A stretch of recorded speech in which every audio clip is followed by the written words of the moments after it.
សម្ដេចថាបតីក៏សរសើរស្មារតីចូលរួមយ៉ាងផុសផុលក្នុងក្បួនព្យុហយាត្រាដើរដើម្បីសន្តិភាពជាទឹកចិត្តធំធេងសម្រាប់រាជរដ្ឋាភិបាលសម្ដេចថាបតីហ៊ុនម៉ាណែតសូមការសរសើរចំពោះស្មារតីចូលរួមយ៉ាងផុសផុលក្នុងព្រឹត្តិការណ៍ព្យុហយាត្រាដើរដើម្បីសន្តិភាពដែលនេះជាទឹកចិត្តដ៏ធំធេងសម្រាប់រាជរដ្ឋាភិបាលក្នុងការខិតខំស្វែងរកសន្តិភាពសម្រាប់ជាតិនិងប្រជាជនកម្ពុជាលើបណ្ដាញសង្គមផ្លូវការសម្ដេចថាបតីនាយករដ្ឋមន្ត្រីកាលពីថ្ងៃទី18ខែធ្នូ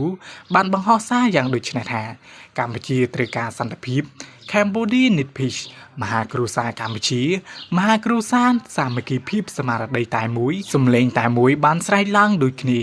គឺកម្ពុជាត្រូវការសន្តិភាពសូមផ្ញើជូនពិភពលោកពីបេះដូងដោយបរិសុទ្ធនិងចេតនាដោយស្មោះបំផុតតាមបណ្ដាញសង្គមសម្ដេចថាបតីមហាកម្លាំងសាមគ្គីនៃប្រជាជាតិខ្មែរ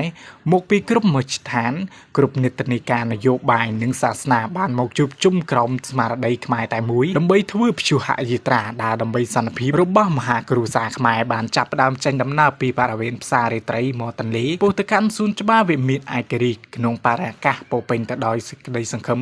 ក្តីជឿជាក់និងស្មារតីសាមគ្គីភាពជាតិបណ្ដាញសង្គមសម្ដេចថាបតីក៏បានគូបញ្ជាក់ថាសម្លេងរបស់ប្រជាពលរដ្ឋកម្ពុជា